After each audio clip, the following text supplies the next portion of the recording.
Isang mapagpalang araw sa inyong lahat, mga minamahal naming taga-subaybay. Kumusta po kayo? Sana ay nasa mabuti kayong kalagayan, saan man kayo naroroon ngayon. Gaya ng dati, narito na naman tayo upang pakinggan ang isang kwentong magbibigay kulay at marahil ay magpapatulo ng luha sa inyong mga hapon. Sabi nila, ang pamilya daw ang ating sandigan. Sila ang unang tatanggap sa atin kapag tinalikuran tayo ng mundo. Pero paano kung ang mismong pundasyon ng tahanan ay inaanay na pala ng kasakiman? Paano kung ang mga kamay na kinalinga mo noong maliliit pa sila ay siya ring mga kamay na magtutulak sa iyo sa bangin? Handa na ba ang inyong mga puso? Huminga ng malalim. Simulan na natin ang kwento ng Hacienda Dapit Hapon. Napakaganda ng gabi sa Hacienda Dapit Hapon. Mula sa balkonahe, kitang-kita ang libu-libong ilaw na nakasabit sa mga puno ng mangga at niyog para bagang bumaba ang mga bituin upang makisaya sa lupa. Ito ang gabi ng ika-50 anibersaryo ng kasal ni Nalakan at Paraluman Magbanwa. Golden Wedding Anniversary. Isang pangarap na hindi lahat ay nabibigyan ng pagkakataong marating. Ngunit sa loob ng kwarto, sa harap ng malaking salamin, iba ang nararamdaman ni Nanay Luma. Nakasuot siya ng bestidang kulay ginto. Ang tela ay masilan at mamahaliin. Regalo ng kanyang manugang. Pero sa halip na saya, parang may kung anong bigat na dumadagan sa kanyang dibdib. Isang kaba na hindi niya maipaliwanag. Tinitigan niya ang kanyang sarili sa salamin. Ang mga raket ng panahon sa kanyang muka. Ang puting buhok na maayos na nakapusod. Luma! Tawag ng isang pamilyar na boses. Lumingon siya at nakita si Tatay Lakan. Nakasuot ito ng barong Tagalog. Tuwid pa rin ang tayo kahit na may iniinda ng rayuma sa tuhod. Ang asawa niya. Ang kanyang araw. Lumapit si Luma at inayos ang kwelyo ng asawa. Naramdaman niya ang panginginig ng mga kamay ni Lakan. Hindi ito panginginig ng sakit, kundi panginginig ng isang taong may itinatago. Hinawakan ni Luma ang kamay ng asawa. Malamig ito. Tinitigan niya ito sa mata. Ang mga matang dati ay puno ng tapang, ngayon ay parang may anino ng pag-aalala. Ayos ka lang ba, Lakan?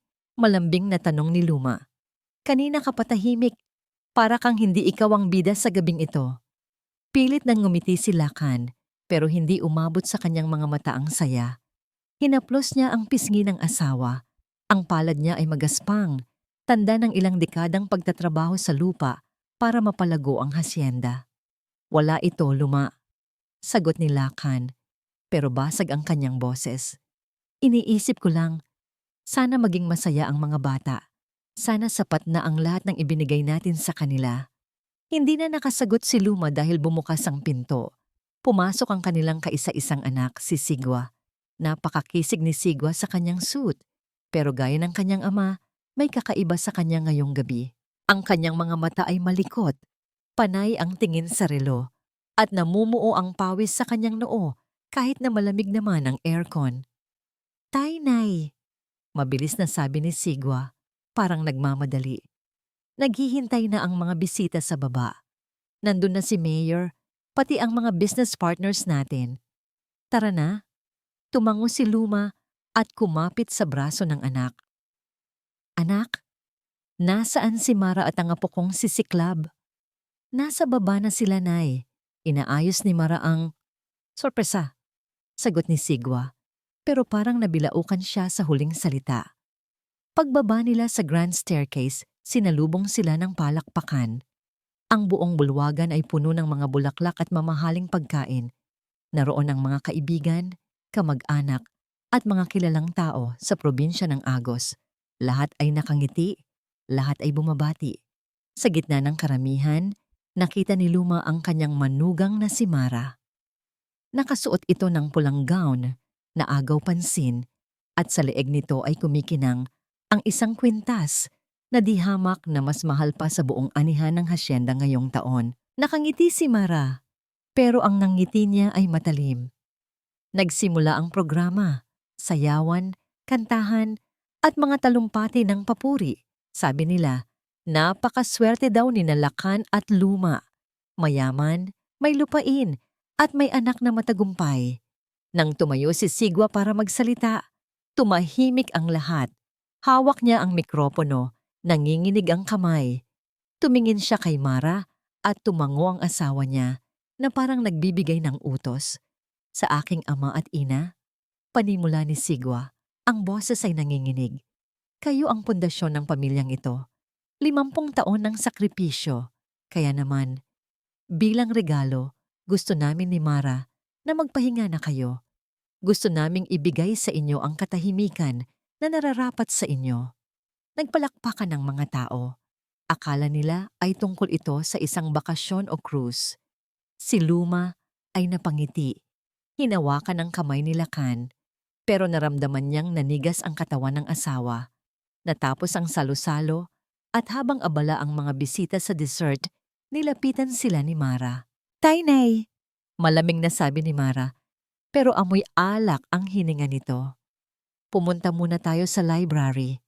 Ibibigay na namin ni Sigwa ang regalo namin. Mas maganda kung tayo-tayo lang." Dinala sila sa lumang library ng mansyon. Dito madalas magtrabaho si Lakan noong malakas pa siya. Ang amoy ng lumang papel at kahoy ay pamilyar at nakakapanatag. Pero nang isara ni Sigwa ang pinto, biglang nagbago ang hangin. Nawala ang ingay ng kasiyahan sa labas. Naging tahimik, nakakabingi. Sa gitna ng mesa may isang folder na asul. "Ano ito, anak?"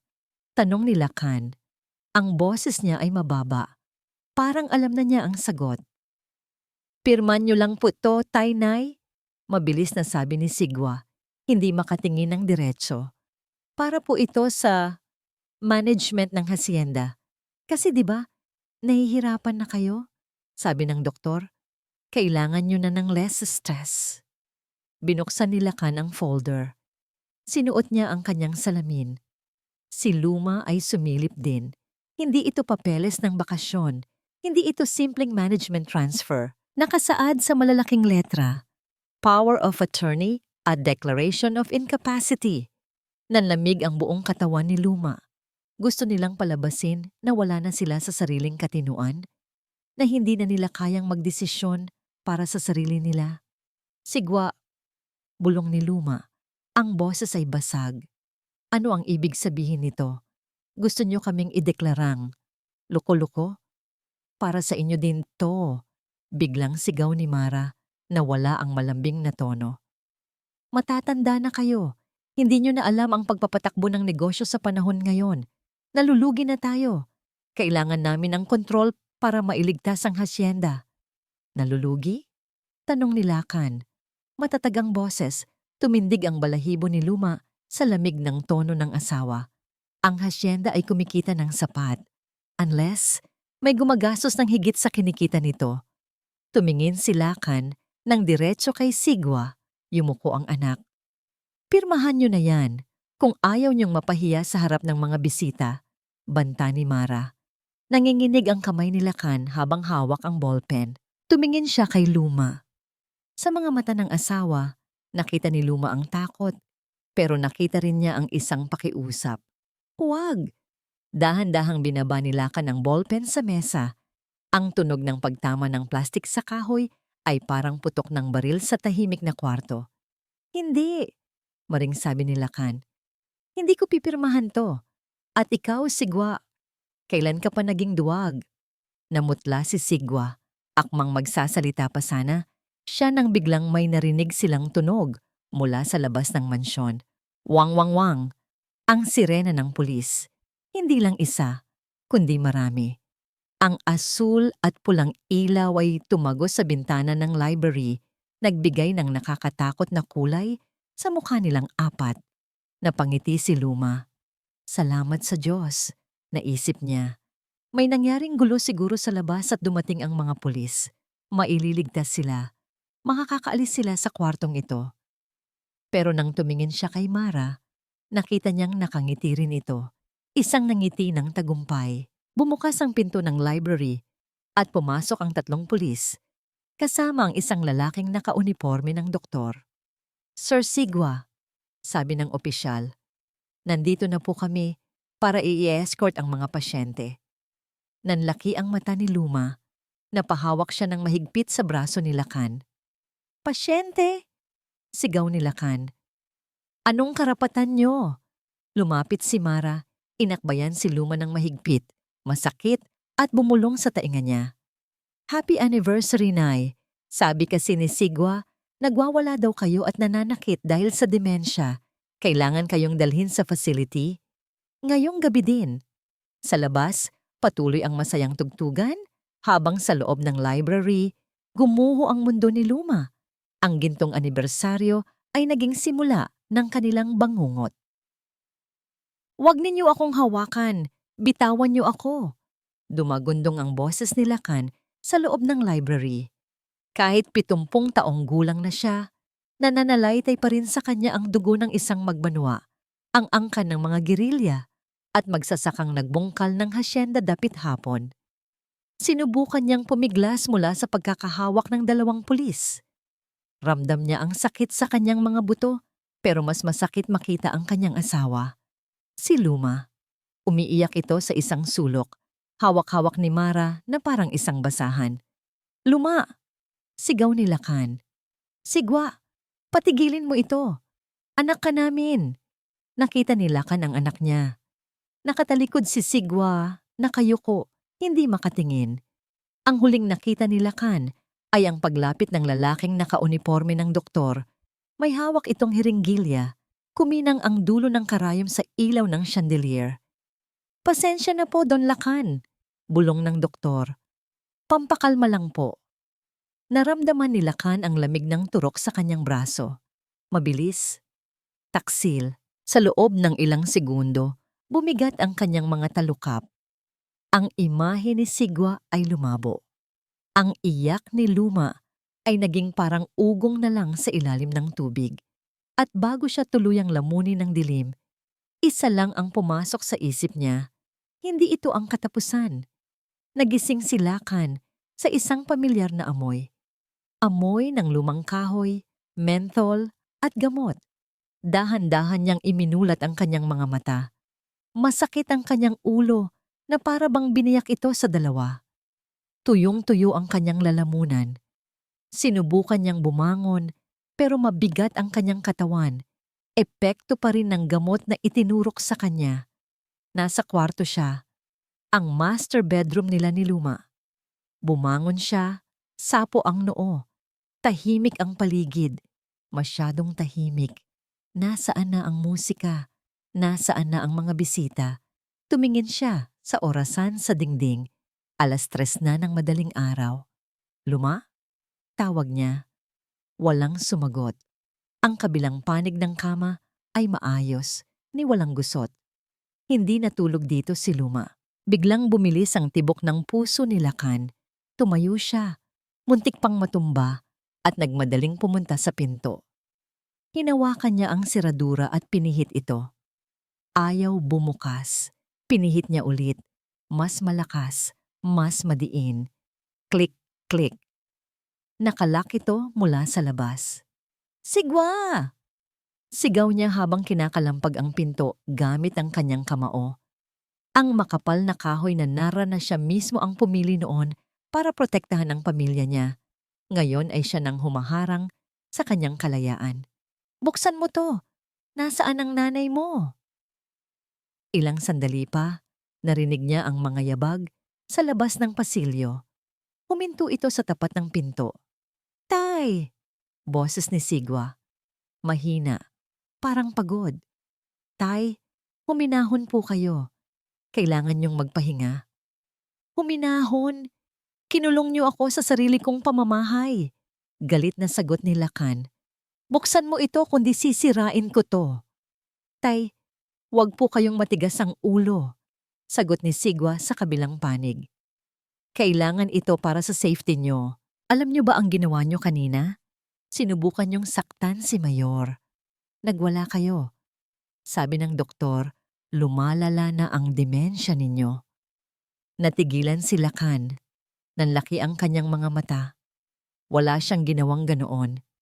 Malinaw ang isip niya. Pero ang galing ng pagkakahabi ng kasinungalingan, sinira nila ang kredibilidad niya habang tulog siya. Sinungaling, bulong ni Lakan, nanginginig sa galit. Alam nating pareho na walang sakit ang isip ko, Sigwa. Ang sakit ay nasa puso mo. Nasaan ang nanay mo? Matagal bago sumagot si Sigwa. Nasa kabilang guest room si nanay. Inilayo muna namin siya. Baka kasi saktan niyo rin siya, gaya ng pagwawala niyo kanina. Hayop ka! Napaupo si Lakan sa sahig, nakasandal sa pinto.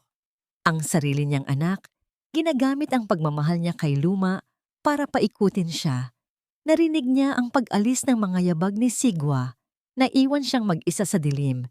Tumayo si Lakan at pumunta sa bintana. Ito na lang ang pag-asa niya.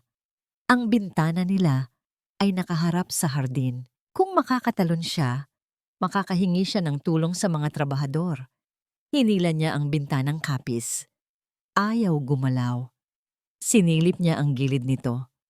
Sa liwanag ng buwan, nakita niya ang mga bagong pako na nakabaon sa hamba.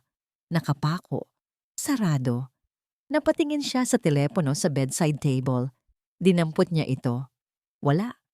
Walang dial tone. Pinutol na ang linya ng telepono. Patay ang linya. Wala ni isang ugong. Binitawan ni Lakan ang telepono at bumagsak ito sa sahig na may kasamang kalabog. Napaupo siya sa gilid ng kama, habol ang kanyang hininga. Ang maluwag at marangyang kwarto ay biglang sumikip. Ang mga dingding ay parang unti-unting lumalapit para ipitin siya. Ito na ba yon? Ito na ba ang katapusan ng makapangyarihang si Don Lakan? Ang mabulok sa sarili niyang kwarto habang inaagaw ng ibang tao ang lahat ng kanyang pinaghirapan? Tumingin siya sa salamin ng tokador. Nakita niya ang isang matandang lalaki. Gusot ang damit, magulo ang buhok, at nanginginig ang mga kamay. Naisip niya, siguro nga tama sila. Siguro nga matanda na ako at wala nang silbi. Pero habang tinititigan niya ang kanyang refleksyon, may isang alala ang bumalik. Ang alaala ng kung paano niya itinaguyod ang hasyenda dapit hapon mula sa wala. Ang alaala ng mga bagyong sinuong niya. Hindi siya hibang at lalong hindi siya tanga. Biglang lumiwanag ang mga mata ni Lakan. Nawala ang takot at napalitan ito ng isang mapanganib na kalmado. 6 na buwan. 6 na buwan na siyang nagpapanggap na mahina ang pandinig.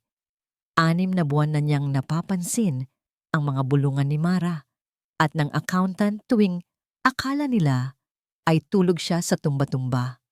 At dahil sa hinalang iyon, may ginawa siyang paghahanda na walang nakakaalam kahit si Luma. Dahan-dahan, kahit sumasakit ang kanyang rayuma, lumuhod si Lakan sa sahig. Gumapang siya papunta sa ilalim ng kanyang malaking mahogany office desk na nasa sulok ng kwarto. Ito ang mesang minana pa niya sa kanyang ama. Mabigat, luma, at puno ng sikreto. Kinapa niya ang ilalim ng tabletop. Sa pinakasulok na bahagi, sa pagitan ng mga ukit, naramdaman ng kanyang daliri ang isang maliit na umbok. Isang micro switch. Click!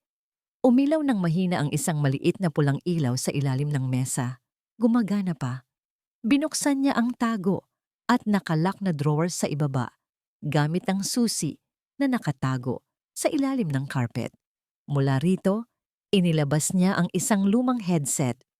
Luma na ang modelong ito. Binili pa niya sa isang private investigator noon, pero subok na matibay. Isinuot niya ang headset. Sa una, puro garalgal lang ng static ang narinig niya. Shk! Zzz! Inikot niya ng dahan-dahan ng frequency knob. Ang BOG o ang voice recorder ay nakatanim sa ilalim mismo ng mesa sa library, ang kwartong pinanggalingan nila kanina. Alam niyang doon magpupulong ang mga ahas matapos silang tuklawin. Biglang luminaw ang tunog. Masyado ka namang nerbyoso, honey. Boses iyon ni Mara, malinaw na malinaw, parang katabi lang niya. Tumindig ang balahibo ni Lakan. Paano kung magising sila? Paano kung tumawag sila ng tulong? Sagot ng isang lalaki. Si Sigwa. Ang boses ng anak niya ay puno ng takot.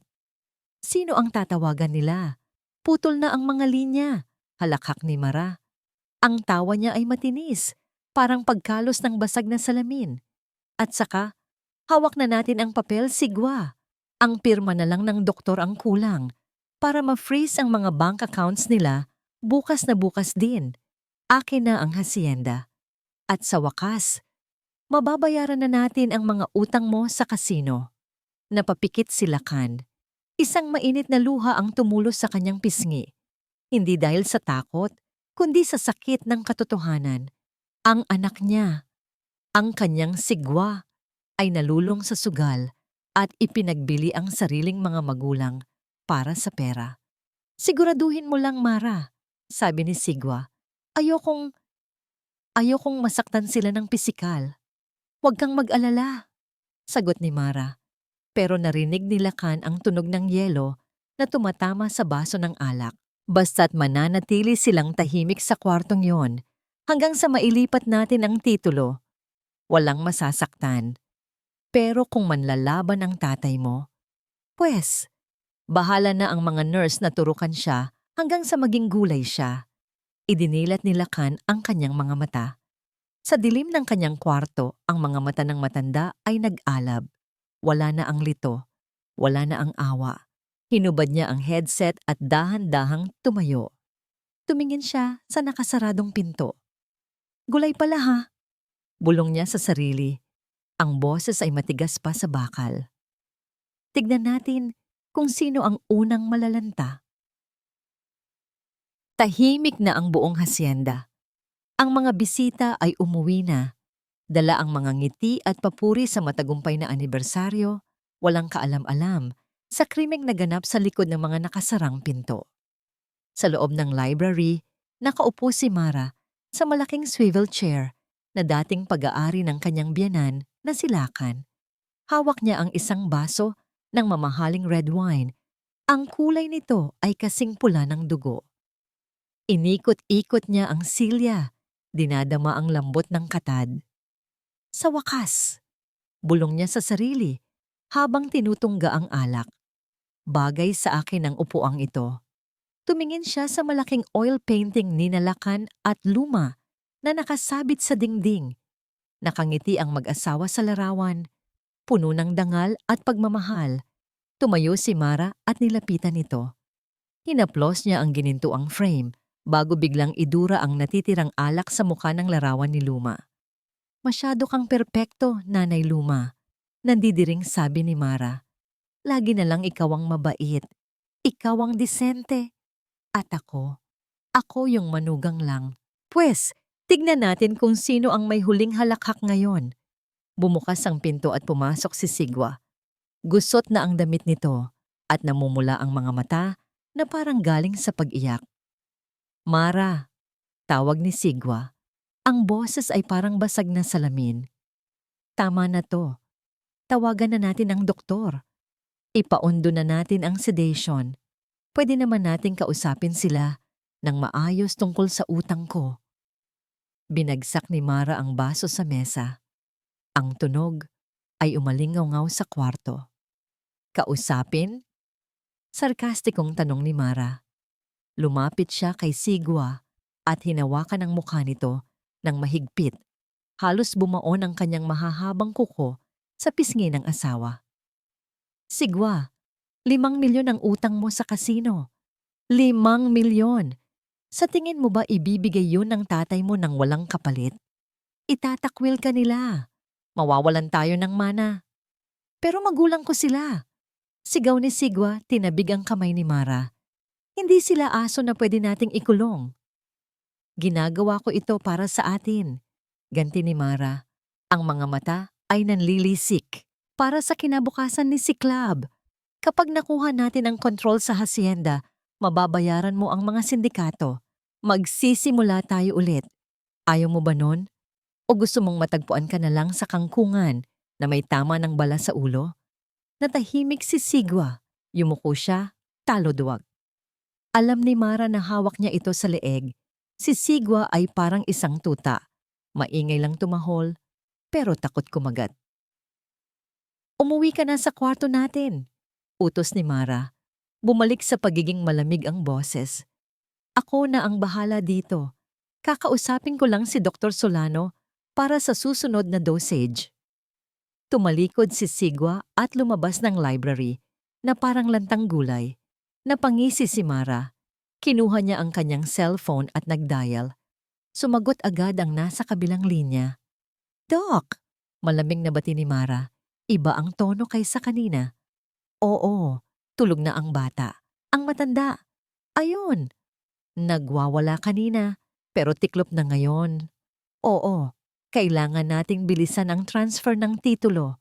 Bukas, gusto ko nang pirmahan mo ang medical certificate na permanently incapacitated na sila. I love you too. Binaba ni Mara ang telepono habang nakangiti.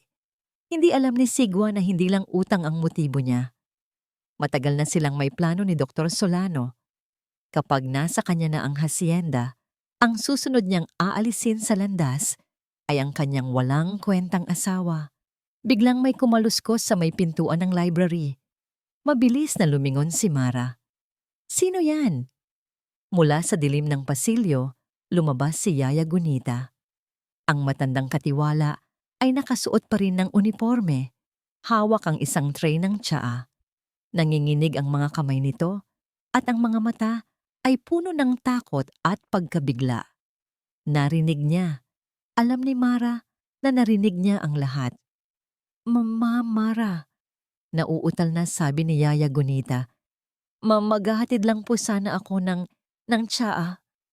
Dahan-dahang lumapit si Mara kay Yaya Gunita. Ang bawat hakbang ng kanyang takong sa sahig ay parang tunog ng paparating na kamatayan. Kanina ka pa dyan, Yaya? Tanong ni Mara. Sobrang hina, pero nakakilabot. Kararating ko lang po. Wala po akong narinig. Sagot ng matanda. Pero hindi ito makatingin ng diretso. Hinampas ni Mara ang tray na hawak ni Yaya Gunita. Blag! Tumalsik ang tasa at bumuhos ang mainit na tsaa sa sahig at sa paanan ng matanda. Napasigaw si Gunita sa gulat at hapdi. Sinungaling! Sigaw ni Mara. Sa tingin mo mauutakan mo ako? Matagal na akong nagtitimpi sa'yo, matanda ka. Lagi mo na lang akong tinitignan na parang hindi ako bagay sa pamilyang ito. Ma'am, parang awa niyo na. Lumuhod si Yaya Gunita, umiiyak. Wala akong sasabihin. Pagsisilbihan ko po kayo.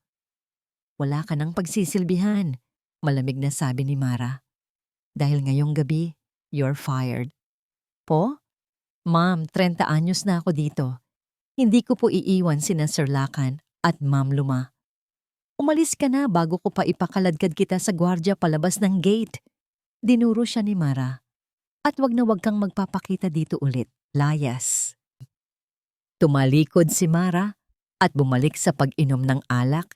Hindi na pinansin ang humahagulgol na matanda. Dahan-dahang tumayo si Yaya Gunita. Pinulot niya ang mga bubog ng tasa. Masakit ang kanyang puso, hindi dahil nawalan siya ng trabaho, kundi dahil sa panganib na kinakaharap ng kanyang mga amo na itinuring na niyang pamilya. Naglakad siya palabas ng library, papunta sa kanyang kwarto para mag-impake. Pero habang naglalakad siya sa madilim na pasilyo, dumaan siya sa tapat ng kwarto ni Lakan at Luma. Nakita niya ang bagong lagay na padlock sa pinto. Narinig niya ang mahinang pag-ubo mula sa loob. Tumingin si Yaya Gunita sa paligid. Walang tao. Nasa kwarto na si Sigwa. Nasa library pa si Mara. Mabilis na dumukot si Yaya Gunita ng isang maliit na papel at ballpen mula sa bulsa ng kanyang apron. Nanginginig ang kamay na nagsulat siya ng ilang salita. Lumuhod siya at dahan-dahang isiniksik ang papel sa maliit na siwang sa ilalim ng pinto. Kasabay ng pagsuot ng papel sa ilalim ng pinto, bumulong siya ng isang dasal at pangako. Babalik ako, sir, ma'am. Hindi po ito ang huli. Pinunasan niya ang kanyang luha, bitbit ang kanyang maliit na bag, at naglakad palabas ng mansyon patungo sa madilim at maulan na gabi. Napakabigat ng hangin sa loob ng master bedroom. Ilang oras na ang nakalipas, mula nang ibalik si Luma sa kwartong ito. Kanina, pinuwersa siya ni Sigwa na lumipat dito mula sa guest room dahil masyado daw siyang maingay, kakaiyak. Gusto ng anak niya ng katahimikan. Nakaupo si Luma sa gilid ng kama, hawak ang kamay ni Lakan. Ang asawa niya ay nakatulala sa kisame, hindi umiimik, simula nang magising ito. Lakan! Bulong ni Luma, garal-gal ang boses. Kausapin mo naman ako. Totoo ba? Totoo bang wala na tayo sa sarili? Dahan-dahang lumingon si Lakan. Sa isang iglap, nakita ni Luma ang kislap sa mata nito. Hindi ito mata ng isang ulyanin. Mata ito ng isang agila. Hinawakan ni Lakan ang kamay niya at pinisil ito ng 3 beses. Isang senyas nila nung magkasintahan pa sila na ang ibig sabihin ay, makinig ka. Akmang magsasalita si Lakan nang biglang bumukas ang pinto. Pumasok ang isang lalaking nakaputi. Hindi ito si Dr. Solano. Isa itong male nurse. Malaki ang katawan, parang bouncer sa bar. May dala itong tray na may 2 maliliit na tasa at isang pitsil ng tubig. Oras na ng gamot, lolo, lola. Sabi ng lalaki. Walang galang. Walang po o opo. Napatingin si Luma sa itaas ng pinto. May nakita siyang pulang ilaw na kumukurap sa may smoke detector. Camera. Nilagyan sila ng CCTV. Biglang nagbago ang anyo ni Lakan. Mula sa pagiging kalmado, bigla itong nanginig. Hapon! Mga hapon! Sigaw ni Lakan. Tinuro ang nurse. Ibabalik nila ako sa death march. Takbo, Luma! Takbo! Nagulat si Luma sa husay ng pag-arte ng asawa. Agad niyang nakuha ang mensahe. Kailangan nilang sakyan ang palabas para maniwala si Namara na panalo na sila. Lakan, huminahon ka. Pag-arte ni Luma, niyakap ang asawa. Tumingin siya sa nurse, nagpapaawa. Pasensya na kayo. Hindi niya alam ang sinasabi niya. Basta inumin niyo to. Inis na sabi ng nurse. Inabot niya ang tasa kay Luma. 2 tableta. Kulay asul. Kinuha ni Luma ang gamot. Tinitigan niya ito. Ito ang gapos nila. Ito ang rehas nila. Sige na. Bulyaw ng nurse. Inilagay ni Luma ang tableta sa kanyang bibig, pero hindi niya nilunok. Inipit niya ito sa ilalim ng dila. Kinuha niya ang baso ng tubig at uminom. Kunwari ay nilunok ang gamot. Sunod namang nilapitan ng nurse si Lakan. Ngangatanda. Ayoko. Lason yan. Sigaw ni Lakan nagpapadyak. Puwersahang hinawakan ng nurse ang panga ni Lakan at isinubo ang gamot. Nakita ni Luma ang sakit sa mukha ng asawa. Uminom si Lakan ng tubig at umubo-ubo. Good, sabi ng nurse sabay ngisi. Tulog na. Bukas may pipirmahan pa kayo. Pagkalabas ng nurse, narinig nila ang klik ng seradura. Agad na dumura si Lakan sa kanyang panyo. Buo pa ang tableta. Hindi niya rin ito nilunok. Iniluwa rin ni Luma ang sa kanya. Muntik na yon, bulong ni Lakan. Hinila niya si Luma palayo sa abot tanaw ng kamera, sa may blind spot malapit sa banyo. Lakan, anong gagawin natin? Nanginginig na tanong ni Luma. May kamera sila. Nakakulong tayo. May narinig ako kanina, Luma, bulong ni Lakan. Habang nakapikit ako, may papel na pumasok sa ilalim ng pinto. Agad na gumapang si Luma papunta sa pinto. Maingat na huwag mahalata ng kamera. Sa dilim, nakita niya ang maliit na piraso ng papel. Dinampot niya ito at mabilis na bumalik sa tabi ng asawa. Binuksan nila ito sa ilalim ng kumot gamit ang liwanag ng munting nightlight. Sulat kamay ni Yaya Gunita. Sir, ma'am, pinalayas ako ni Mara. Pero babalik ako kasama ng tulong. Huwag kayong iinom ng gamot at huwag niyo ibigay ang orihinal na titulo. Gunita! Napahagulgol ng mahina si Luma. Ang tapat na si Gunita. Kailangan nating kumilos, Luma. Seryosong sabi ni Lakan. Si Gunita ang bahala sa labas. Tayo ang bahala sa loob. Anong ibig mong sabihin? Ang titulo ng lupa, sagot ni Lakan. Ang hawak ni Sigwa sa opisina ay certified true copy lang, ang orihinal. Ang mother title na may pirma ng aking ama ay hindi nila makukuha dahil nandito lang yon, nasa ilalim mismo ng ating mga paa. Nanlaki ang mga mata ni Luma. Sa loob ng 50 taon, akala niya ay alam na niya ang bawat sulok ng mansyon na ito. Pero Silakan, ang matalinong Silakan, ay may mga reserbang baraha pa pala. Sa ilalim ng sahig, bulong ni Luma, sabay tingin sa makintab na Nara wood flooring. Doon sa may paanan ng tokador, utos ni Lakan ng pabulong. Sa blind spot ng kamera, hilahin mo ang pangatlong tabla mula sa kaliwa. Maluwag yon. Dahan-dahan parang magnanakaw sa sarili nilang bahay, gumapang si Luma papunta sa tokador. Mabigat ang kanyang dibdib sa kaba. Bawat kaluskos ay parang kulog sa kanyang pandinig. Hinanap niya ang pangatlong tabla. Sinubukan niyang sungkitin ito ng kanyang kuko. Matigas. Gamitin mo ang nail cutter sa ibabaw ng mesa. Bulong ni Lakan, nakabantay sa pinto. Kinuha ni Luma ang nail cutter at isiniksik sa siwang ng sahig. Kriyak! Umangat ang kahoy. Isang maliit at maalikabok na butas ang tumambad sa kanya. Sa loob, may isang manipis na metal box ng biskwit na kalawangin na. Kinuha ito ni Luma at mabilis na isinara ang sahig. Gumapang siya pabalik sa ilalim ng kumot kasama si Lakan. Binuksan nila ang lata. Sa loob, nakabalot sa plastik, naroon ang original certificate of title ng Hacienda Dapit Hapon. Ang papel ay naninilaw na sa kalumaan, pero ito ang pinakamakapangyarihang papel sa buong probinsya ngayon. Hawak natin ang buhay nila, Luma. Bulong ni Lakan. Mahigpit ang hawak sa kamay ng asawa. Hanggat wala sa kanila ito, hindi nila maibebenta ang lupa. Hindi nila mapapalayas ang mga trabahador. Pero saan natin ito itatago? Tanong ni Luma. Siguradong hahalughugin nila ang kwartong ito kapag nainip na si Mara. Sasagot sana si Lakan ng biglang click. Narinig nila ang pagpihit ng seradura ng pinto. Nanigas si Luma. Mabilis niyang isiniksik ang metal box sa ilalim ng kanyang unan. Nagpikit-pikitan si Lakan at humilik ng malakas. Umaarteng tulog na tulog. Si Luma naman ay nagtalukbong ng kumot, nanginginig. Nagdarasal na sana ay wag siyang saktan ng nurse o ni Sigwa.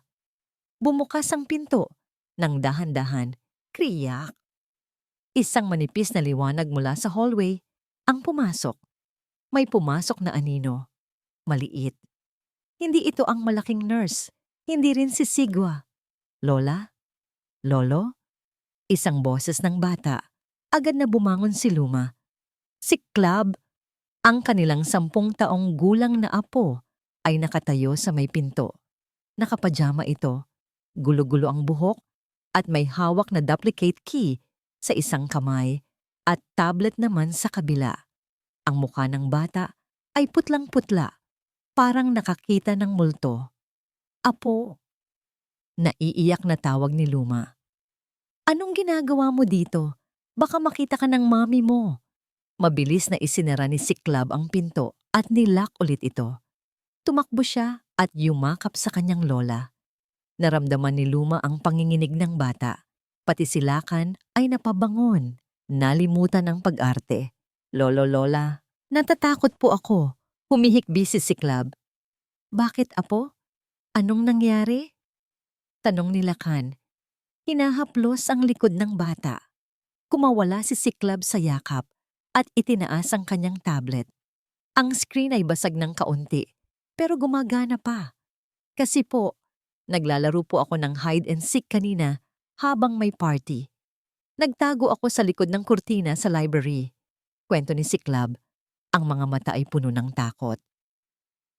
Narinig ko po si Mommy at yung doctor at na-video ko po sila. Na-video? Nagkatinginan sina Lakan at Luma. Pinindot ni Siklab ang play.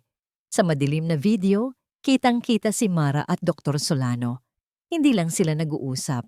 Nakita sa video na hinalikan ni Dr. Solano si Mara habang inaabot ang isang sobre ng pera. At narinig ang boses ni Mara sa video. malinaw at nakakapanindig balahibo. Kapag nakuha na natin ang pirma at kapag naitumba na natin si Sigwa, sa atin na ang lahat. Wala nang matitirang magbanwa. Napahawak si Luma sa kanyang bibig para pigilan ang pagsigaw. Hindi lang pala lupa ang habol ni Mara. Papatayin din nito ang sarili niyang asawa. Papatayin nito si Sigwa. 4:00 na ng madaling araw, pero gising na gising pa rin si Sigwa. Nasa veranda siya ng mansyon, humihit-hit ng sigarilyo. Nanginginig ang kanyang mga kamay, hindi dahil sa lamig ng madaling araw, kundi dahil sa takot na bumabalot sa kanyang buong pagkatao. Sa ibaba, sa may gate ng hasyenda, kanina lang ay may humintong itim na van. Walang bumaba, walang kumatok. Pero alam ni Sigwa kung sino sila. Mga tauhan ng sindikato.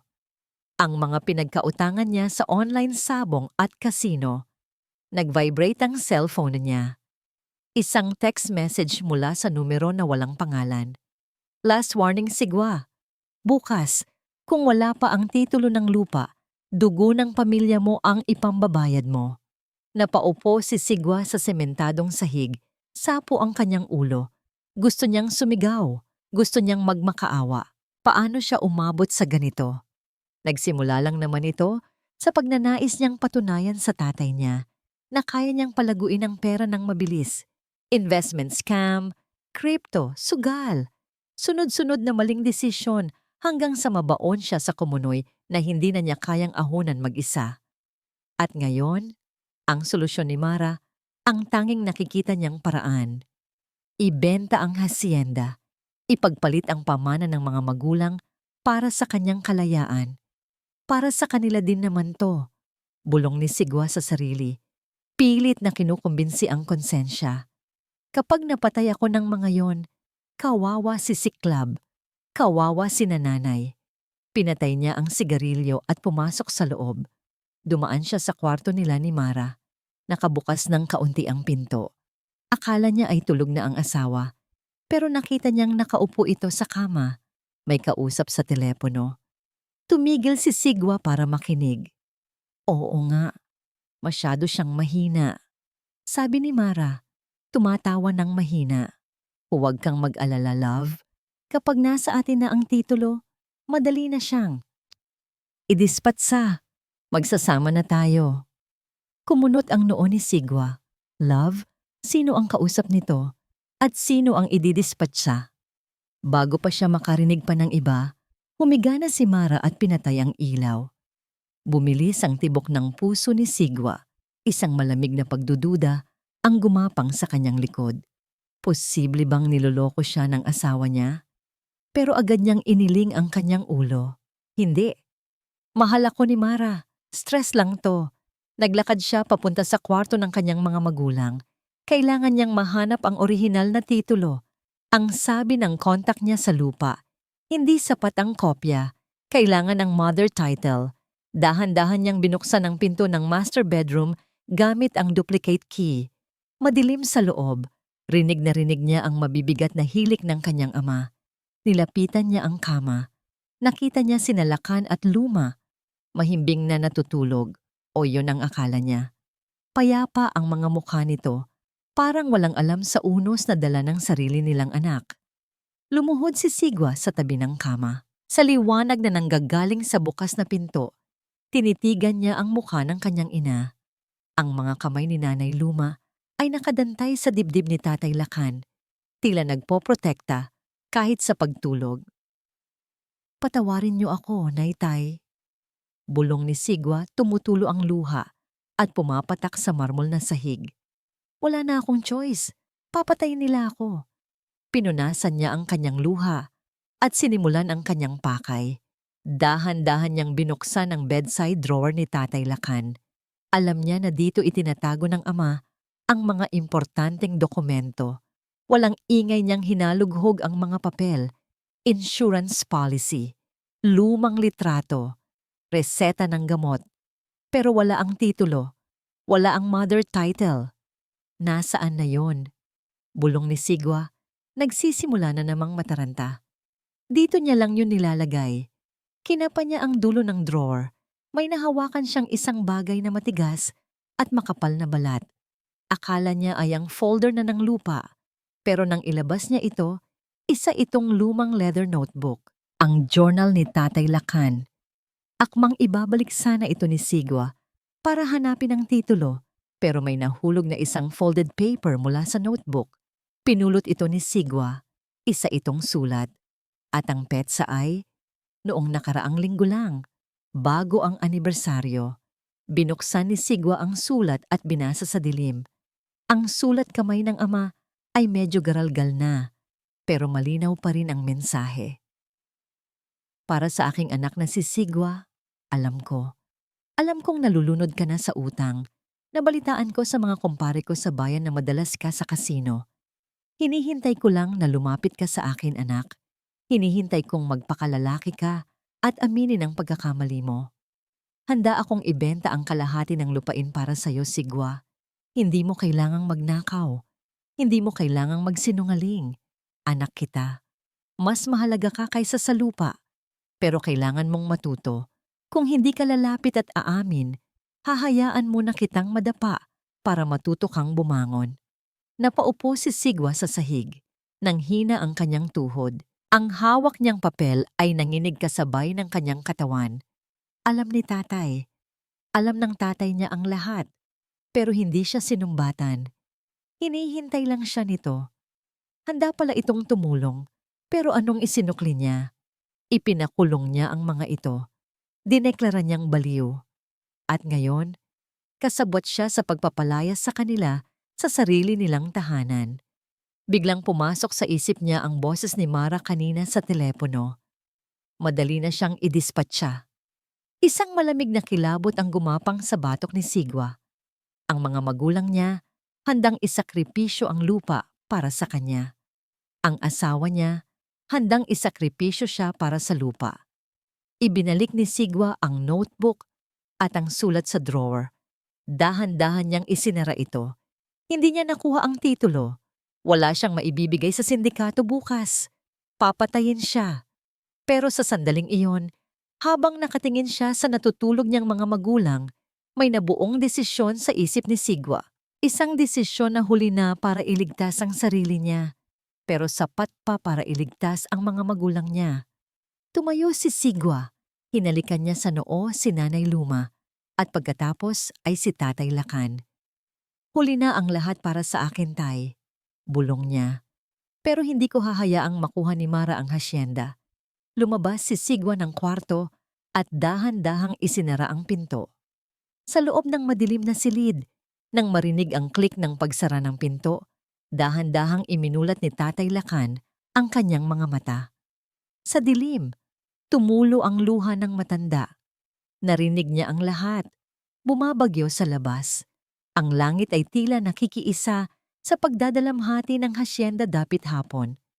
Malakas ang hampas ng hangin at ulan, pero hindi ito ininda ni Yaya Gunita. Basang-basa ang kanyang uniforme at nanginginig ang kanyang buong katawan sa lamig, pero patuloy pa rin siya sa pagkatok sa isang lumang pintuan na gawa sa kahoy.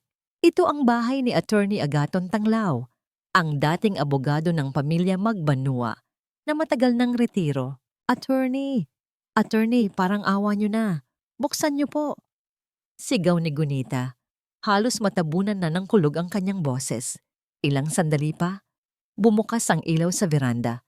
Bumukas ang pinto at lumabas ang isang matandang lalaki na nakasalamin, may tungkod at gulat na gulat. Gunita? Tanong ni Attorney Tanglao. Anong ginagawa mo dito ng ganitong oras? At basang-basa ka? Diyos ko, pumasok ka. Sa loob ng opisina ng abogado, na puno ng mga libro at amoy ng kapeng barako, inabot ni Attorney Tanglao ang isang tuwalya kay Gunita. Nanginginig pa rin ang matandang yaya, hindi lang sa lamig, kundi sa galit at takot. Attorney, kailangan niyo pong sumama sa akin. Mabilis na sabi ni Gunita. Hindi na nagpaligoy-ligoy. Nasa panganib si Sir Lakan at Ma'am Luma. Kumunot ang noo ng abogado. Anong panganib? Ang alam ko ay nagdiriwang sila ng golden anniversary ngayon. Hindi po selebrasyon ang nangyari, kundi isang bitag. Kwento ni Gunita habang tumutulo ang luha. Ikinuwento niya ang lahat. Ang pagdating ng mga pulis, ang pagsedate sa mag-asawa, ang pagpapalayas sa kanya ni Mara, at ang narinig niyang plano ni Mara at Dr. Solano. Nang marinig ang pangalan ng doktor, biglang tumayo si Attorney Tanglao. Ang maamo niyang muka ay napalitan ng galit. Si Solano, bulong ng abogado. Ang doktor na tinanggalan ng lisensya noon dahil sa pamemeke ng death certificate pero nakalusot dahil sa koneksyon. Kaya pala, gusto nilang palabasin na luko-luko na sina Sir Lacan para makuha ang lupa, attorney. Pagsusumamo ni Gunita. At narinig ko po, may balak silang masama kay Sir Sigwa matapos makuha ang titulo. Hinampas ni Attorney Tanglao ang kanyang mesa. Mga walang hiya, hindi ko hahayaang babuyin nila ang pangalan ng kaibigan ko. Lacan Magbanua is the sanest man I know. Kinuha ni Attorney Tanglao ang telepono. Lumana ito, rotary phone pa, pero konektado ito sa mga taong may kapangyarihan pa rin sa probinsya. "Hello, Chief," sabi ni Tanglao sa telepono. Ang boses ay puno ng awtoridad. "Oo, ako to. Maghanda ka ng team. May sasalakayin tayo." Hindi, hindi ito simpleng domestic dispute. Ito ay illegal detention at attempted murder. Oo, sa Hacienda Dapit Hapon. Ngayon na. Pagkababa ng telepono, tumingin siya kay Gunita. "Magpalit ka ng damit, Gunita. Babalik tayo sa hacienda.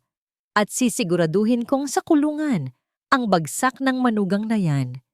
Samamantala, sa loob ng hacienda Dapit Hapon. Habang abala si Mara sa pakikipag-usap sa cellphone sa may sala, isang maliit na anino ang gumagalaw sa itaas ng hagdan. Si Siklab. Hawak ng bata ang kanyang tablet ng mahigpit. Alam niyang kailangan niyang makatakas. Kailangan niyang maipakita sa mga pulis ang video. Narinig niya ang usapan ng mga matatanda. Alam niyang papatayin ng mami niya ang daddy niya. Dahan-dahan siyang bumaba ng hagdan. Bawat hakbang ay maingat. Ang sahig na kahoy ay tila kakampi niya dahil hindi ito tumutunog. Nasa huling baitang na siya nang biglang kumulog ng napakalakas. Boom! Napatalon si Siklab sa gulat at nabitawan niya ang tablet. Blag. Bumagsak ang gadget sa sahig. Basag ang katahimikan. Mabilis na lumingon si Mara mula sa sala. Ang mukha niya na kanina ay nakangiti sa kausap ay biglang naging maskara ng demonyo nang makita ang anak. "Siklab?" tawag ni Mara. Mabilis na dinampot ni Siklab ang tablet at akmang tatakbo papunta sa main door, pero mabilis si Mara. Sa kabila ng suot nitong gown at heels, nahablot agad nito ang braso ng bata. "Saan ka pupunta?" Sigaw ni Mara, hindi na malambing ang boses, mahigpit ang hawak niya, masakit. "Gabi na. Bakit gising ka pa?" "Bitawan niyo po ako." Sigaw ni Siklab, nagpupumiglas. "Masama kayo. Sasabihin ko kay Daddy ang ginagawa niyo ni Tito Doc." Natigilan si Mara. Nanlaki ang kanyang mga mata. Binitawan niya ang braso ni Siklab at sa halip ay hinablot ang tablet na hawak nito. "Anong sinabi mo?" Bulong ni Mara. Binuksan niya ang tablet. Walang password. Bumungad sa kanya ang nakapause na video. Ang video kung saan naghahalikan sila ni Dr. Solano at nag-aabutan ng pera. Namutla si Mara. Kung makakalabas ang video na ito, tapos siya. Hindi lang siya mawawalan ng mana, makukulong pa siya habang buhay. Tumingin siya sa kanyang sariling anak. Wala na siyang nakikitang pagmamahal sa mga mata ng bata, kundi takot at pandidiri. "Akin na po iyan." Sigaw ni Siklab. Pilit inaabot ang tablet. "Wala kang pagsasabihan," sabi ni Mara. At sa unang pagkakataon, may dumaang kilabot sa isip ni Siklab. Ang tingin ng nanay niya ay hindi na tingin ng isang ina. Itinaas ni Mara ang kamay niya para sampalin ang bata. "Huwag!" Sigaw ni Siklab. Napapikit at itinakip ang dalawang kamay sa mukha. Hinihintay ang sampal na hindi na dumating. "Tama na yan!" Isang sigaw ang umalingaw-ngaw mula sa itaas ng hagdanan. Isang sigaw na puno ng galit at sakit na tila nagmula sa kaibuturan ng kaluluwa. Ang sigaw ng isang ama na nakitang nasa bingit ng panganib ang kanyang apo. Kasabay ng malakas na kulog sa labas, bumukas ng may malakas na kalabog ang pinto ng master bedroom. Wasak. Ang makapal na kahoy ng Nara ay basag. Nagkalat ang mga piraso nito sa pasilyo. Mula sa nasirang pinto, lumabas si Lakan magbanua. Hindi na ito ang matandang ulyanin at mahina. Ang kanyang mga mata ay nag-aalab sa galit. Ang puti niyang buhok ay magulo. Hawak niya sa isang kamay ang isang mabigat at lumang tungkod na gawa sa puno ng kamagong. Ang tungkod na ginagamit niya sa tuwing binibisita niya ang hasyenda. Hindi niya ininda ang sakit ng kanyang rayuma. Bumaba siya ng hagdanan. Bawat hakbang ay mabigat at may kasamang tunog ng tapang. Natigilan si Mara, napabitaw siya sa tablet at bumagsak itong muli sa sahig. Paano nakalabas ang matanda? Huwag mong sasaktan ang apo ko, mariing sabi ni Lakan. Ang boses niya ay hindi na nanginginig. Ito ang boses ng dating Don Lakan, ang boses na kayang magpatigil ng away ng mga trabahador sa isang salita lang. Lolo. Sigaw ni Siklab at tumakbo papunta sa likod ng kanyang lolo. Nagtatago. Anong ginagawa mo dito, matanda? Sigaw ni Mara. Nanginginig pero pilit na nagpapakatapang. Baliw ka na. Bumalik ka sa kwarto mo. Mas baliw ang taong handang sakta ng sariling anak para lang sa pera. Sagot ni Lakan. Papalapit ng papalapit. Inatras ni Mara ang kanyang mga paa. Natatakot siya. Sa unang pagkakataon mula nang ikasal siya kay Sigwa, nakaramdam siya ng tunay na takot kay Lakan. Itinaas ni Lakan ang tungkod. Akmang hahampasin na sana niya si Mara nang biglang bumukas ang pinto ng mansyon. Pumasok si Sigwa, basang-basa sa ulan. Ang mukha ay puno ng desperasyon. Nakita niya ang eksena. Ang kanyang anak na umiiyak sa likod ng kanyang ama. Ang kanyang asawa na mukhang demonyo.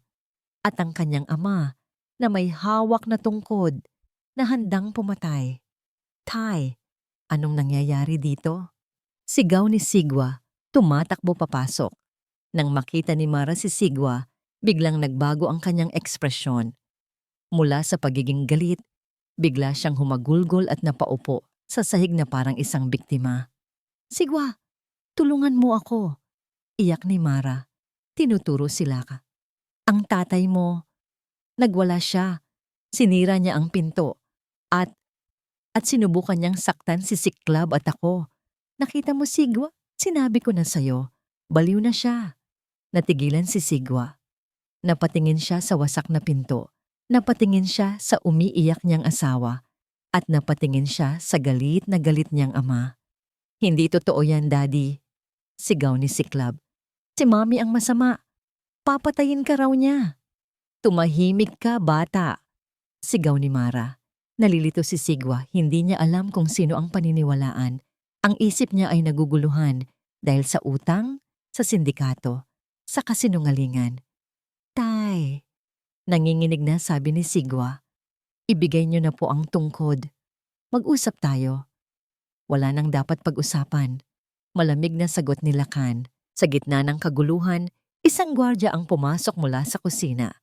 Alerto dahil sa ingay. Anong problema, ma'am, sir? Tanong ng gwardya. Kunin mo ang baril mo. Utos ni Mara sa gwardya, nakakita ng pagkakataon. Nagwawala ang matanda. Baka mapatay niya tayong lahat. Kinuha ng gwardya ang kanyang baril. Nag-aalangan ito. Pero si Mara ang asawa ng amo niya. Huwag! Sigaw ni Sigwa, pero huli na. Itinutok ng gwardya ang baril kay Lakan. At sa halip na matakot, mas lalong nag-alab ang mga mata ni Lakan. Pero si Sigwa, sa pagitan ng pagmamahal sa ama at takot sa asawa, ginawa niya ang isang bagay na pagsisisihan niya habang buhay. Inagaw niya ang baril mula sa gwardya. Ako na ang bahala dito, sabi ni Sigwa. Nanginginig ang kanyang mga kamay. Itinutok niya ang baril sa sarili niyang ama. Tay, sumuko na po kayo. Umiiyak na pakiusap ni Sigwa. Ayokong masaktan kayo, pero ayoko ring masaktan si Mara. Sa sandaling iyon, ang huling hibla ng pag-asa sa puso ni Lakan para sa kanyang anak ay naputol. Sigwa ang bigat ng baril. Hindi pa nakakahawak ng baril si Sigwa sa buong buhay niya. Ngayon, ang bigat nito sa nanginginig niyang kamay ay parang bigat ng buong mundo. Sa dulo ng baril ay ang kanyang ama, ang lalaking nagturo sa kanya kung paano magbisikleta, ang lalaking bumubuhat sa kanya kapag pagod na siyang maglakad. At ngayon, tinututukan niya ito ng kamatayan. Sigwa, ano pang hinihintay mo? Sigaw ni Mara mula sa likod niya. Tawagin mo ang mga pulis.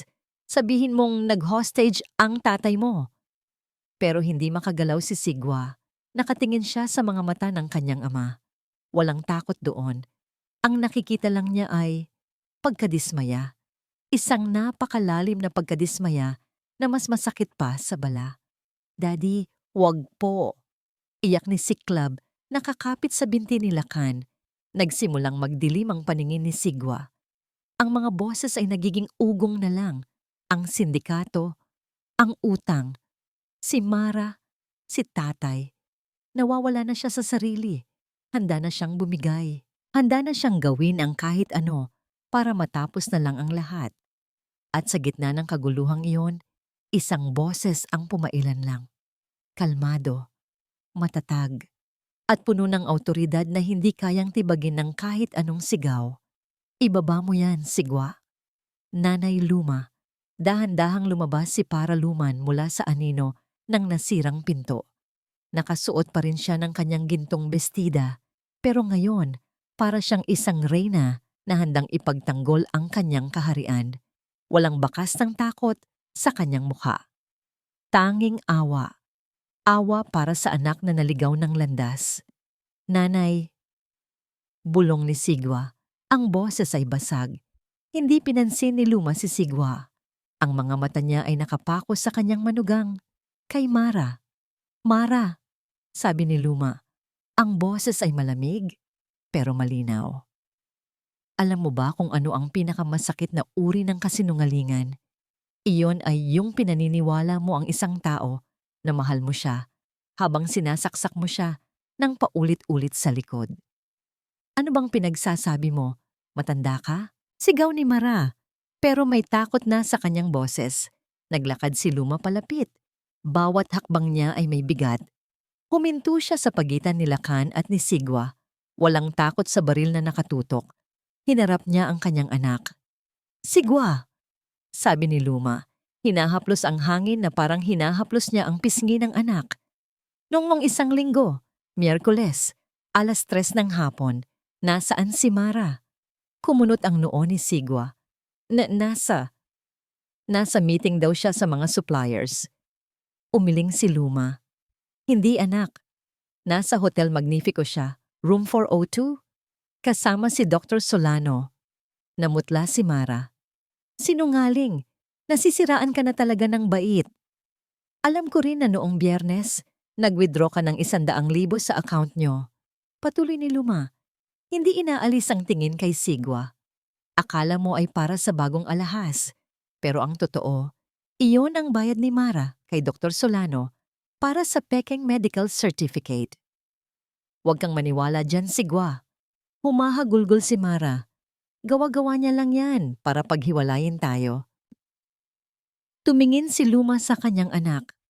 Nakita niya ang pagkalito at sakit sa mga mata nito. Ang masakit, Sigwa, ay hindi ang kataksilan niya sa'yo, malumanay na sabi ni Luma. Ang masakit ay ginamit ka niya para sirain ang sarili mong pamilya. At ikaw, nagpagamit ka. Hindi totoo yan, sisigaw ni Sigwa, pero ang baril sa kamay niya ay nagsimulang bumaba. Daddy. Isang maliit na boses ang bumasag sa tensyon. Si Siklab. Lumapit ang bata kay Sigwa. Takot na takot, pero mas nangingibabaw ang pagmamahal sa ama. Inabot niya ang tablet. Daddy, sorry po. Na-video ko sila, sabi ng bata. Nanginginig na kinuha ni Sigwa ang tablet mula sa kamay ng anak. Pinindot niya ang play. At doon, sa harap ng lahat, tumambad ang katotohanan, ang halikan, ang sobre ng pera, at ang nakakakilabot na usapan. Narinig ni Sigwa ang boses ng sarili niyang asawa. Malinaw pa sa sikat ng araw. Kapag nakuha na natin ang pirma at kapag naitumba na natin si Sigwa, sa atin na ang lahat, wala nang matitirang magbanwa. Sigwa, kapag naitumba na natin si Sigwa, kapag naitumba na natin si Sigwa, wala nang matitirang magbanwa. Paulit-ulit na umalingaw-ngaw ang mga salitang iyon sa isip ni Sigwa. Isang dagundong na mas malakas pa sa kulog sa labas. Ang babaeng pinakasalan niya, ang inang ng anak niya, ay may planong ipapatay siya. Ang lahat ng ito, ang pagpapakulong sa magulang niya, ang pagsira sa pangalan nila, ay hindi para iligtas siya. Ito ay para ilibing siya. Kalansing! Bumagsak ang baril mula sa kanyang kamay at tumama sa sahig. Ang tunog ay parang hudyat ng pagbagsak ng buong mundo niya. Napaluhod si Sigwa, parang nawalan ng buto ang kanyang mga tuhod. Tumingin siya kay Mara. Ang magandang mukha ng kanyang asawa ay isa na ngayong nakakatakot na maskara. Hindi siya makahinga. Sinubukan niyang magsalita pero walang boses na lumabas. Tanging isang tunog, isang hayop na ungol ng sakit at pagkasira. Ah! Kasabay ng sigaw ni Sigwa, bumukas ng malakas ang pinto ng mansyon. Pumasok ang mga pulis, si Attorney Tanglao, at sa likod nila, si Yaya Gunita. Ang asul at pulang ilaw mula sa mga police car sa labas ay pumasok sa loob ng bahay. Humahalo sa dilaw na ilaw ng chandelier. Lumilikha ng isang nakakakilabot na tanawin. Natigilan ng lahat. Si Mara, nakita ang mga pulis, nanlaki ang mata sa takot. Sinalakan at luma, magkayakap, habang si Siklab ay nakakapit sa kanila. At si Sigwa, nakaluhod sa sahig, wasak, talunan. Sa gitna ng mga piraso ng kanyang nawasak na buhay, hindi na kinailangan ng baril o posas. Nang makita ni Mara ang mga pulis, kasama si Attorney Tanglao, alam niyang tapos na ang laro. Wala siyang tinakbuhan, wala siyang itinanggi. Napaupo na lang siya sa sahig, sa tabi ng sirang tablet at tumawa. Isang tawa na walang saya, isang tawa ng isang taong nabaliw sa sarili niyang kasakiman. Si Doktor Solano ay dinakip sa mismong ospital kung saan siya nagtatrabaho. Hawak pa ang pekeng medical certificate na handa na niyang pirmahan. Ang gabi ng Golden Wedding Anniversary ay natapos hindi sa sayawan at tawanan, kundi sa tunog ng mga sirena ng pulis na papalayong muli sa hasyenda dapit hapon, dala ang mga salarin. Ngunit para sa pamilya Magbanua, ang tunay na paglilitis ay hindi sa korte, kundi sa loob ng kanilang sala, kung saan ang katahimikan ay mas mabigat pa sa anumang sentensya. Umupo si Attorney Tanglao sa isang silya, hawak ang mga dokumento. Si Yaya Gunita ay nagtimpla ng mainit na tsokolate para kay Siklab na mahigpit pa ring nakayakap sa kanyang lola luma. Si Lakan ay nakatayo sa harap ng bintana, nakatanaw sa papasikat na araw. Ang ulan ay tumila na, ang bagyo ay lumipas na, at si Sigwa ay nanatiling nakaluhod sa sahig, sa parehong pwesto kung saan siya bumagsak. Ang kanyang mga balikat ay nanginginig sa walang tigil na pag-iyak. Hindi siya makaharap kanino man. Sigwa, mahinahong sambit ni Lakan sa wakas. Ang tinig niya'y kalmado, ngunit may bigat na hindi maikakaila. Tumayo ka. Dahan-dahang tumindig si Sigwa. Ang lalaking dating puno ng kumpiyansa ay tila wala ng lakas. Harapin mo ako, utos ni Lakan. Nag-angat ng tingin si Sigwa, nagniningning ang kanyang mga mata sa pagsisisi at panghihinayang. Tay, patawad po, nanginginig niyang sabi. Handa na po akong panagutan ng lahat. Tatanggapin ko po ang anumang kapalit ng nagawa ko. Sana'y mapatawad ninyo lang po ako. Marahang umiling si Lakan at lumapit sa anak. Inakala ng lahat na siya'y magagalit, ngunit sa halip ay marahan niyang ipinatong ang kamay sa balikat ni Sigwa. Ang tunay na wakas ay para sa mga taong sumusuko. Wika ni Lakan. Ikaw, Sigwa, ay nagkamali, oo. Natakot. Oo, pero hindi pa sarado ang pinto para magbago. Lumingon siya kay Attorney Tanglao. Agaton? Tanong ni Lakan. Ano ang kalagayan ng mga pananagutan niya? Hindi maliit, Lakan. Maingat na tugon ng abogado. Kahit isanla pa niya ang kaluluwa niya, hindi niya ito mababayaran. Ang sindikato ay hindi nagpapatawad. Natahimik ang lahat. Pagkatapos ng ilang sandali, huminga ng malalim si Lakan at sinabi ang desisyon na gumulat sa lahat, kahit kay Luma. Ibebenta ko ang hasyenda dapit hapon. Ano? Sabay na sabi ni Luma at Attorney Tanglao. Lakan? Huwag, sabi ni Luma, lumalapit sa asawa. Ito ang buhay natin, ang pamana ng mga ninuno mo. Ang tunay na pamana ay hindi lupa, Luma. Ang tunay na pamana ay ang dangal, sagot ni Lakan. At nabahira na ng kasakiman ang lupang ito. Kailangan nating magsimula ulit. Tumingin siya kay Sigwa. Ang mga mata ng ama ay matatag.